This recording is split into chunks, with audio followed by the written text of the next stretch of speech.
Okay, so our last lesson was on functions. It was just, right, it was what we just corrected. It has to do with just an intro to functions. Basically what they are, definitions, how to test whether or not they're a function or not, what they look like when they're written out correctly, and function notation, right? And so we talked about a lot of that. Now we're going to take it a step further. We're actually going to start actually talking and using some of these functions and building them. So today's lesson is just called representing linear functions. All right, so let's go ahead and start with some vocab. All right, our very first word is linear equation. Everyone? Linear equation. So they say this is an equation in which the variables appear in separate terms and neither variable contains an exponent other than one. The graph of a linear equation is a straight line, thus linear, right? A line equation. So the linear equation is a straight line. So here's what a linear equation might look like. Y equals 60x.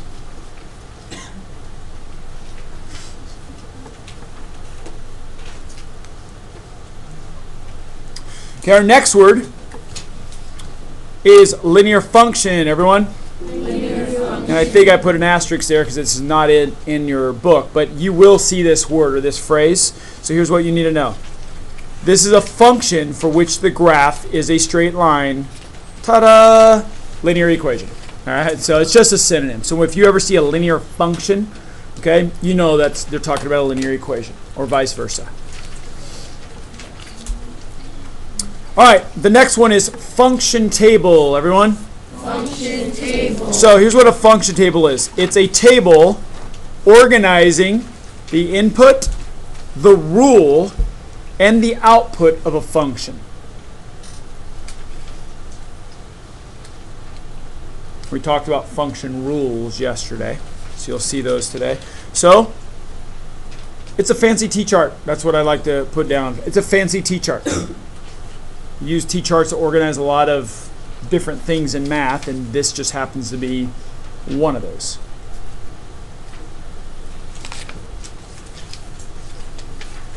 All right.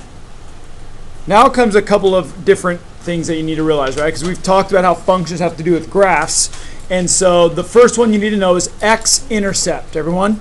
X-Intercept. So this is where the x-coordinate of a point, or the x-coordinate of a point, where a graph crosses the x-axis. All right, the x-axis is the normal number line on coordinate graphing. So wherever that graph line crosses the x-axis at, that is called the x-intercept. So for an example, if you're dealing with an ordered pair, here's what it would look like. In parentheses, right? 2, 0.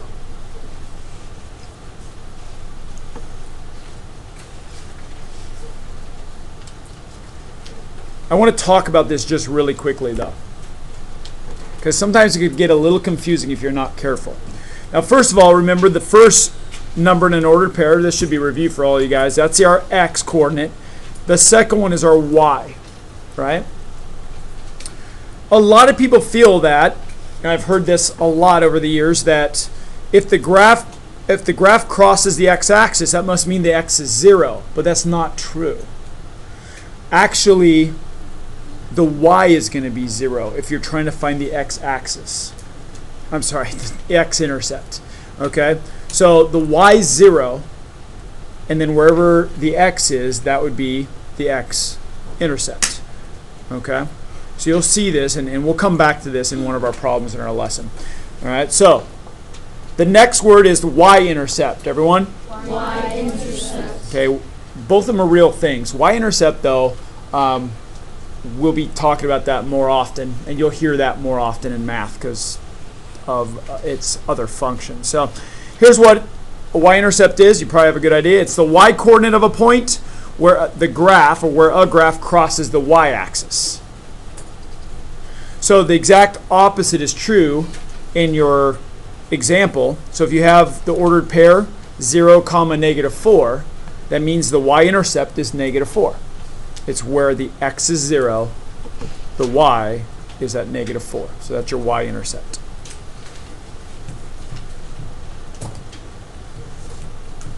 You know, we'll talk about this here, but watch. I'm going to just give you a quick, you don't have to do this. I just want you to watch to kind of give you an idea.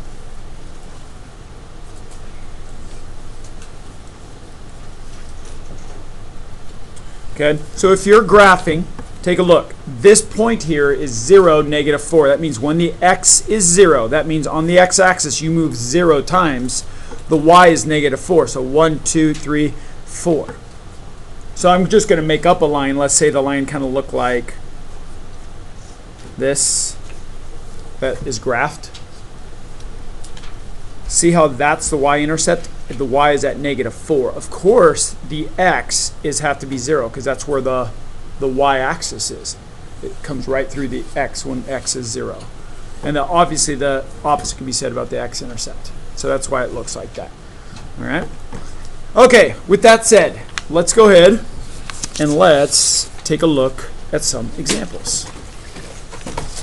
On your way in, I did let you guys grab graph paper. If you have your own graph paper, you can use your own if you would really like to. All right, but I let you grab the graph paper just to make sure all of you had one to use.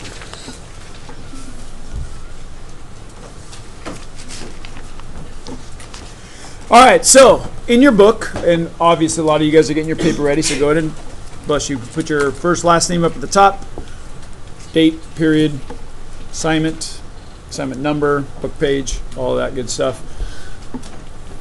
If you haven't opened your book yet, make sure you open it to 393.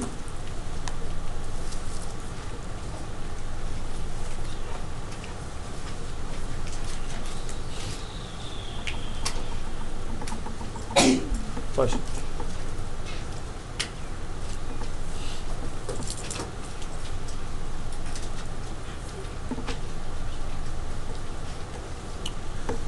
Okay,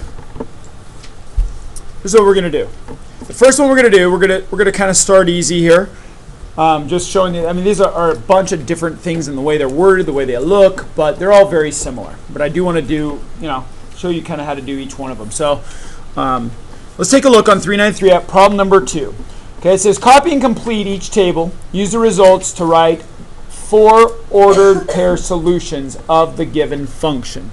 So for number 2, here's what I meant by there's a there is the table that we were talking about, and on that function table I said it was a fancy T-chart.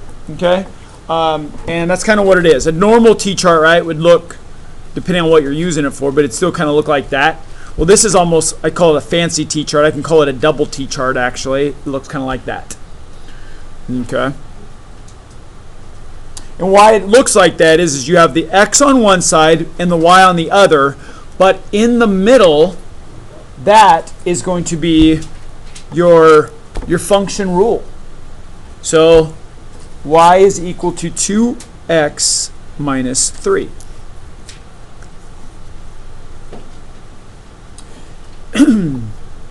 Now on the function table, by the way, it just says a table organizing the input, the rule, and the output of a function.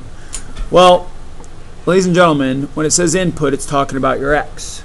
That's what your input is. That's what you're putting in your rule. Your y is your output, right? That's your dependent variable. I'm sorry, independent variable is your x, and your y is your dependent variable. But when you're talking about this fancy T-chart, okay, that's what it looks like. So here's what you're going to do. Okay, on this one, they give us the numbers to use. So here is what they give you. They give you -2, 0, 2, and 4. Okay. So if we're gonna put steps on this problem, step 1, all right, is copy your table. Copy your function table. So here's what they want you to do. Here's all they want you to do. They want you to use the table to organize your work, and all they're going to do is, and this right here is your basic rule. Sometimes you'll see it with the y variable inside, but here's all I expect you to do. You're going to use your rule, and you are what we've been practicing for a long time now in both this class and my Math 7 class. You go 2 times, and then instead of the x, you put parentheses minus 3. You plug in your input into the parentheses.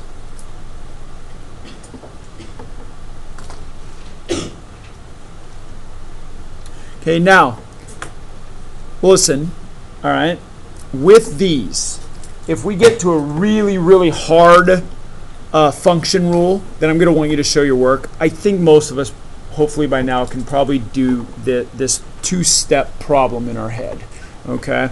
So you would say,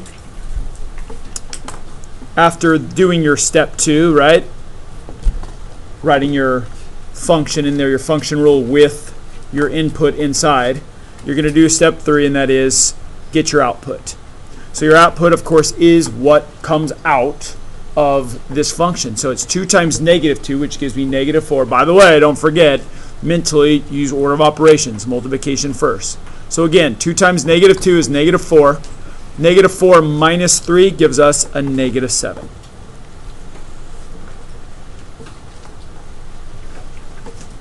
Step 4. I'm going to draw little arrows to each one of these, and here's what I'm doing. Just repeat. Just repeat. So here we go. 2 and in parentheses 0 minus 3. So 2 times 0 is 0, minus 3 is negative 3. 2, and then in parentheses 2 minus 3. 2 times 2 is 4. 4 minus 3 is positive 1. And 2, and then our input into the parentheses is 4. So 2 parentheses minus 3, so plug in our 4. 2 times 4 is 8. 8 minus 3 is 5.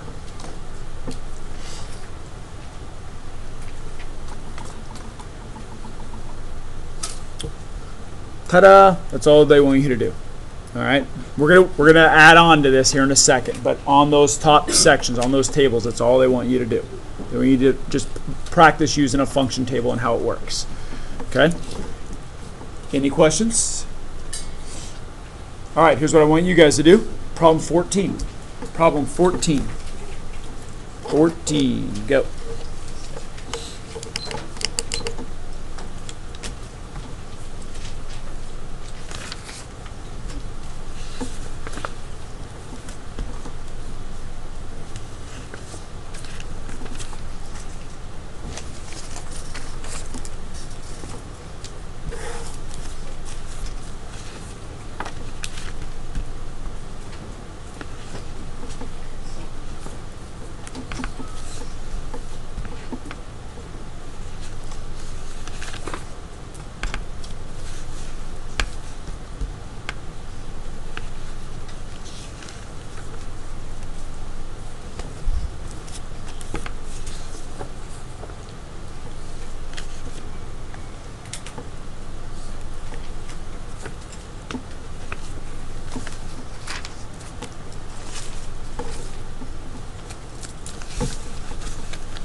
Okay, how many of you need more time? Okay, all right. Give you guys about another 30 seconds.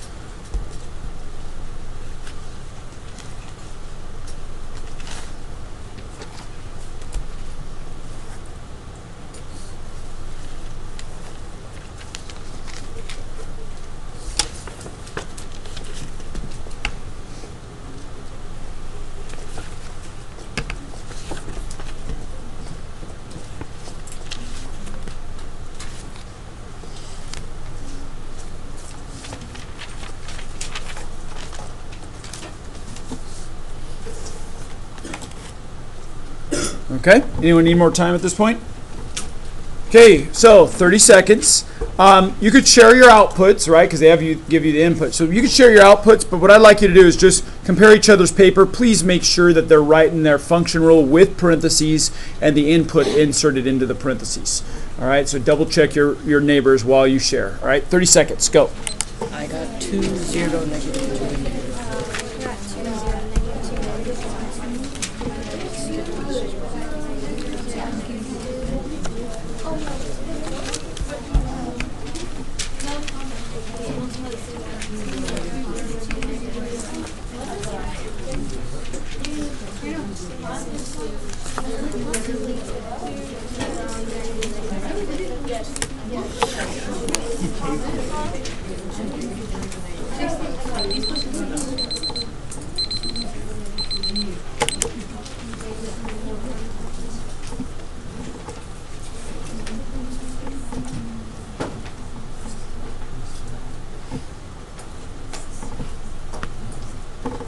All right, so for number 14,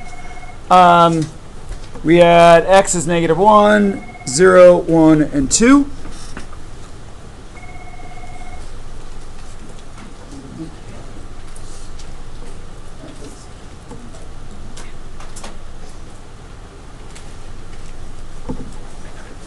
And our rule on here is y equals negative 2x. Again, I'm just going to go ahead and put negative 2 times parentheses. And then I'm going to plug in my input. So negative 2 times a negative 1 is positive 2. I have a negative 2 times parentheses, plug in our 0. Well, anything times 0 is 0. Negative 2 times parentheses, plug in my positive 1, and negative 2 times positive 1 is negative 2. And negative 2 times parentheses, plug in our 2. Negative 2 times 2 is negative 4. All right? Questions on that?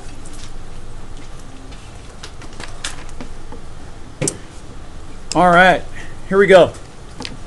Let's go ahead. Now let's go back up towards the top and take a look at a different type of problem. Number 6. Number 6.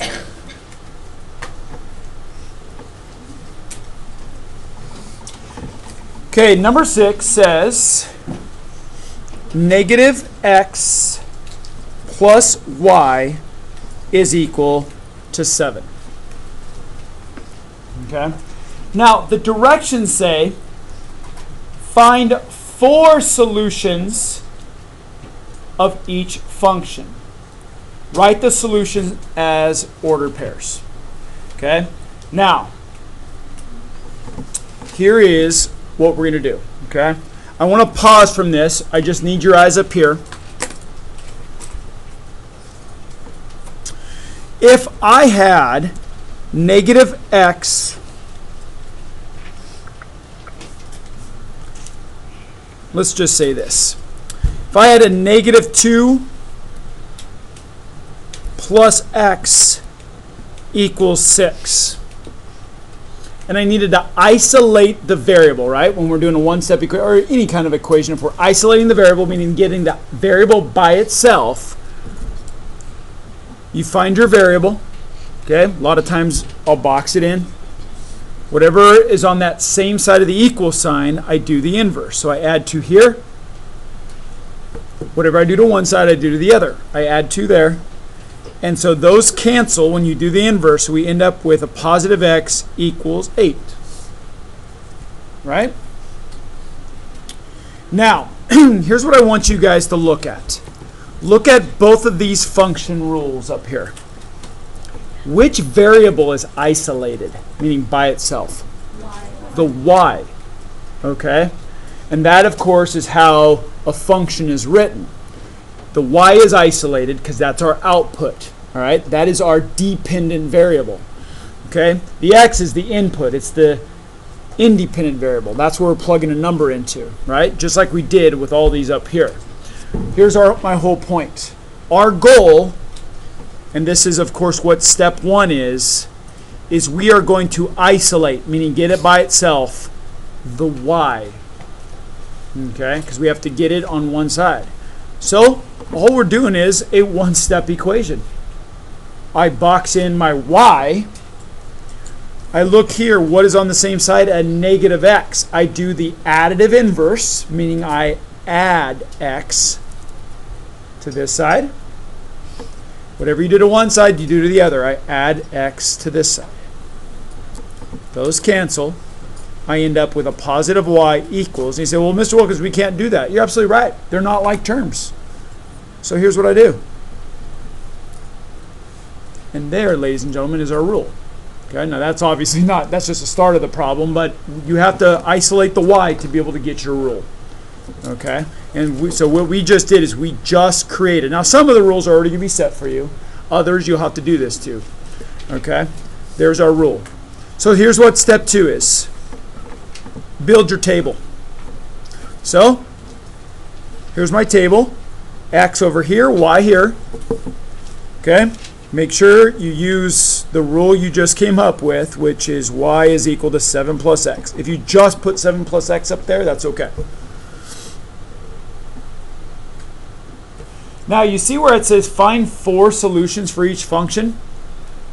A couple of you guys asked when you were doing your log the other day, you said, Mr. Wilkins, why does it say 14 through 36 even for our homework? And this is graph -2, 0, and 2.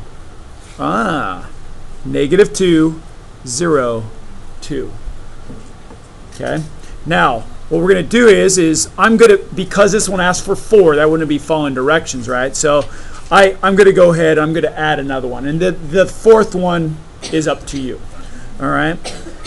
So, I don't know. Since there's like a little pattern here skipping by 2s, maybe I'll just put a 4.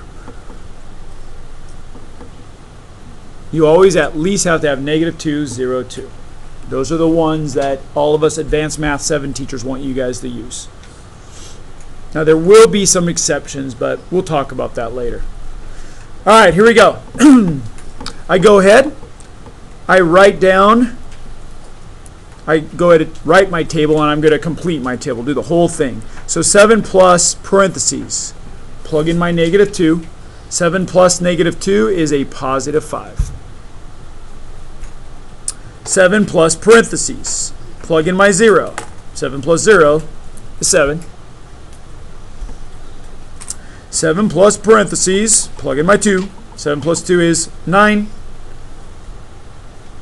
And 7 plus parentheses, plug in my 4. And 7 plus 4 is 11.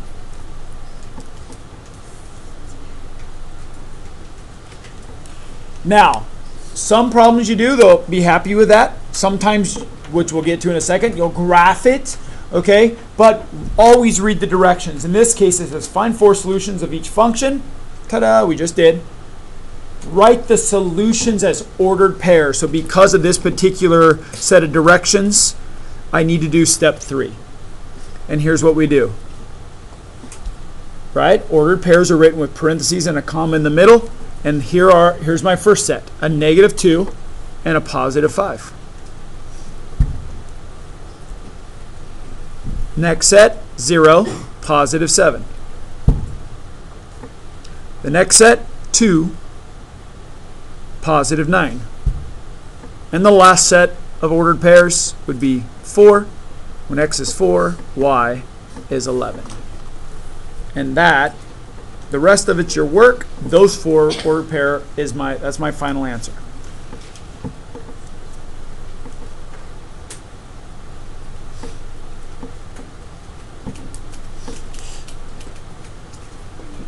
All right, questions on number 6?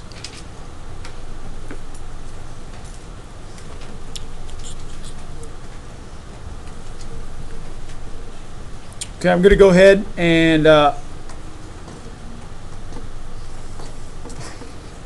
want to make sure we're good time-wise. I'm looking. I'll let you guys do these. All right, go ahead and I'll give you guys. I'll check in with you in 1 minute. Go ahead and do problem number 24 on your homework. Go.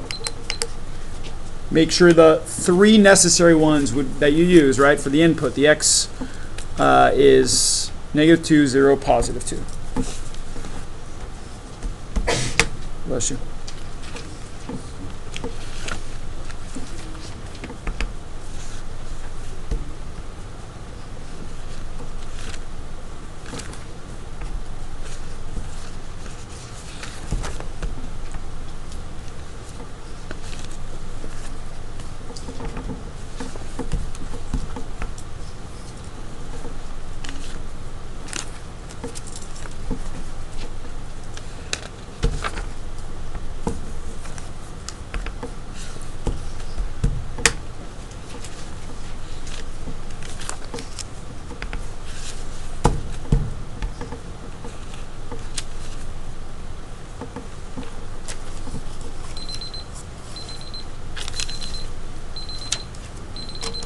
All right, anyone need more time on that one?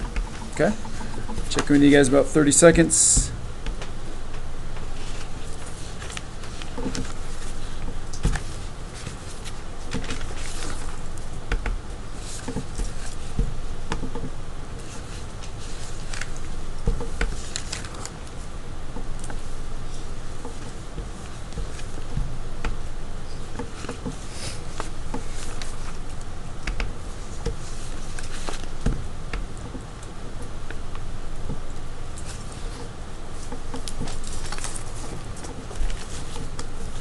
All right. Anyone still working on it? Okay.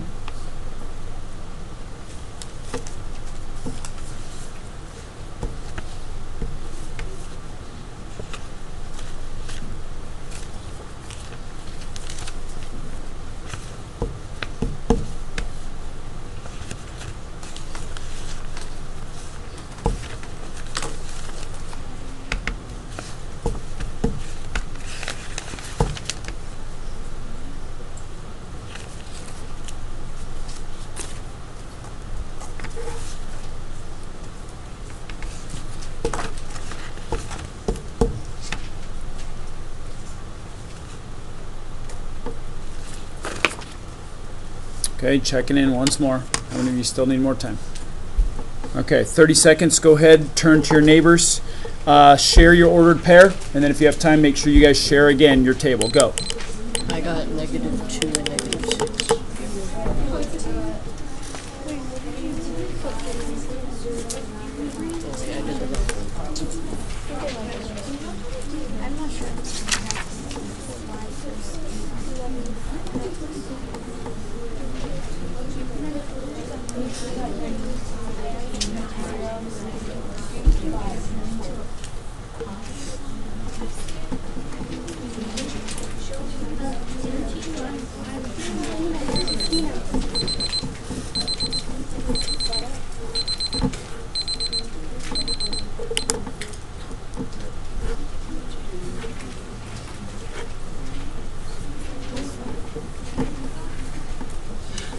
Okay.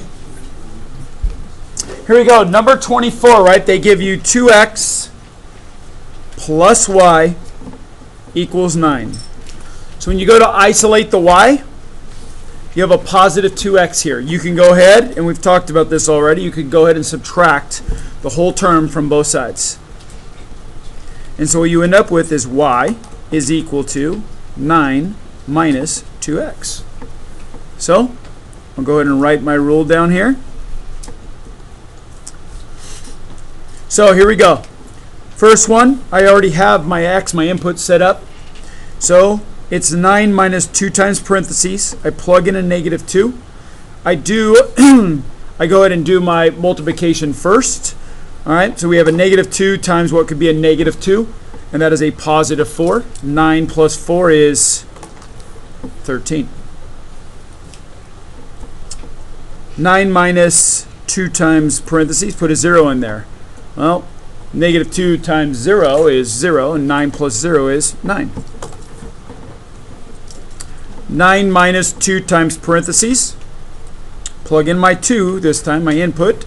So -2 times 2 is a -4, and that would give me a 9 minus 4 is 5. And 9 minus 2 times parentheses, plug in our 4. -2 times 4 is -8. 9 minus 8 is 1. Ordered pair. When x is -2, y is 13. When x is 0, y is 9. When x is 2, y is 5. And when x is 4, y is 1. All right, questions? All right, let's take a look at problem number 11. 11. All right, so number 11 is almost the same problem, but now they're asking us to graph. So I'm going to go ahead, grab graph paper. So, number 11. All right, so number 11 says x plus y equals 6. So, x plus y is equal to 6. isolate my variable, I need to make sure the y is on the one side, right, to get my rule. So, and again, guys, I'm just doing all the same steps, so I'm not going to write new steps yet. So I need to subtract x from both sides.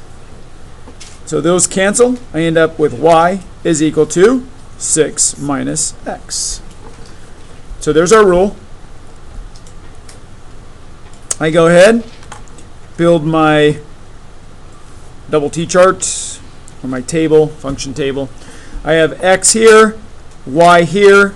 My rule is y is equal to 6 minus x. All right, so let me reread the question here, though. It says graph each function by plotting ordered pairs. They do not tell us to use 4, so I'm okay with just your basic 3. Save yourselves a little time. So we have -2, 0, and +2. So I go ahead and put 6 minus parentheses, plug in my -2, and that's double negative, right? So that'd be 6 plus 2 gives me 8. I have 6 minus parentheses, plug in a 0. 6 minus 0 is 6. And I have 6 minus parentheses, plug in our 2. 6 minus 2 is 4. Now I'm still going to go ahead. I'm going to write my ordered pair down. So in this case, when x is -2, y is 8. Right here, when x is 0, y is 6. And in this one, when x is 2, y is 4.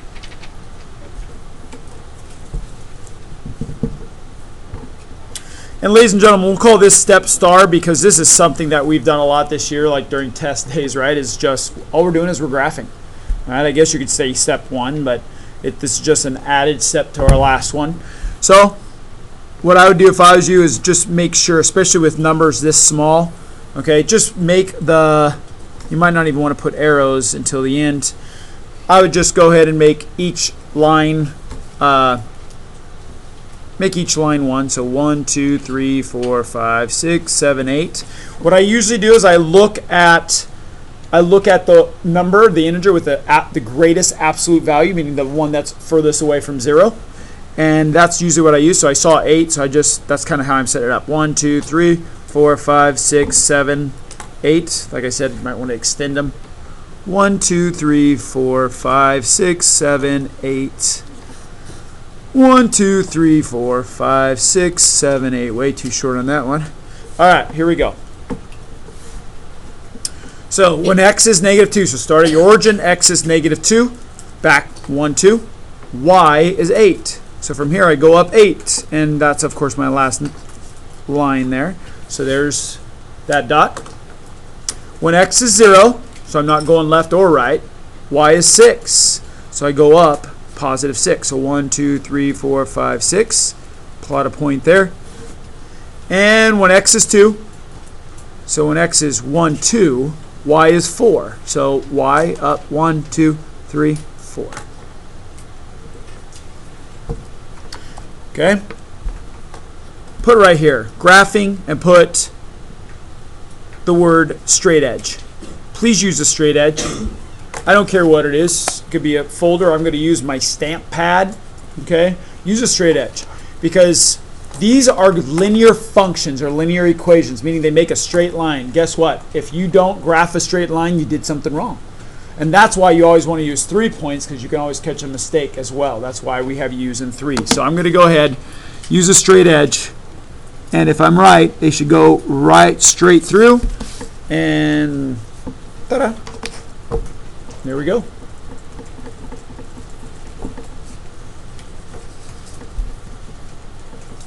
All right, questions on number 11. Okay, we are going to do one more. All right, one more type of problem you're going to see on your homework. Let's take a look at the very next problem, number 12.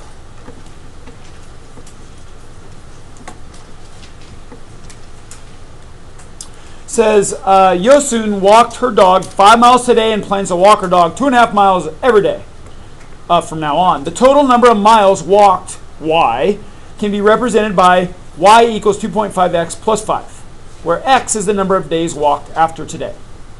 Okay, here's a nice part about this. They give us this elaborate story, but in reality, we don't have to come up with anything. The rule's already there for us. Okay, so that's really not part of the problem. So here's what for number 12. Okay, they give us the rule.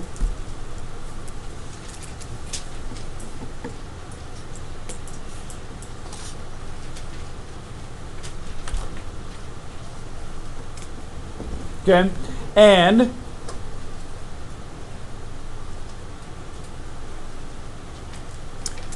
we're going to go ahead and we're going to write our rule down.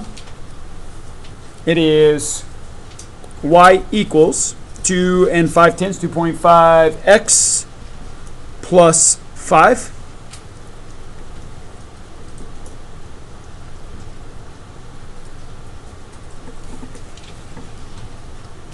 Okay, listen carefully. The reason why I was hesitant because I was reading ahead to make sure that we do it the right way. If you take a look at A, it says state the x and y intercepts and then graph the equation.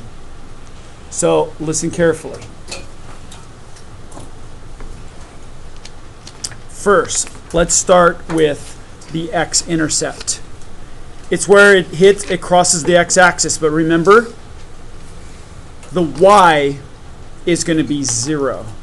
So ladies and gentlemen, first of all, when you do your x-axis, well, this will be step 1.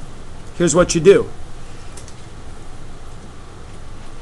What is y when x, the question is what is x, right, when y is 0? So look what you do.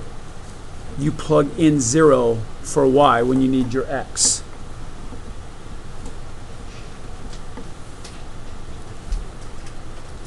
Okay? And now we have an equation to solve. So for the x, make sure you plug a 0 in for y. That's why I went into detail during our definition. So if I go to solve this, I'm going to go ahead and subtract 5 from both sides, right, to get the variable term by itself. So I end up with negative 5 equals 2.5x, because those cancel. And I go ahead and divide, get an x by itself, 2.5 from both sides. Those cancel. We end up with x is equal to what, guys? That's not something that you guys notice. First of all, 5 divided by 2.5. Right, 2.5 is half of 5, so it's 2. But yes, a negative divided by a positive is negative 2. So with this, step 2 is use that information and write your ordered pair. When x is negative 2, y is what, guys? It's right up there, y is 0. We plugged in 0 for y, right? When 0 is y, and y is 0, x is negative 2. Okay? We'll call step 3. Let's find out our y-intercept. We use the same rule. But remember, when we're finding out the y, we're plugging in 0 for x. So 2.5 times parentheses plus 5. A 0 goes here. Look at that. That's just an expression we can simplify. 2.5 times 0 is 0. And ladies and gentlemen, y equals 5. So when x is 0, y is 5. And that is, of course, step 4. Write your ordered pair there. And step 5, graph.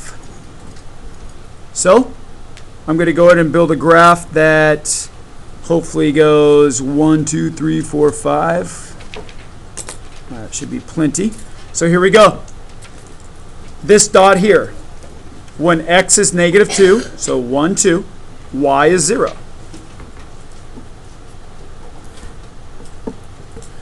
This one here, when x is 0, so I don't go left to right at all, y is 5. So 1, 2, 3, 4, 5.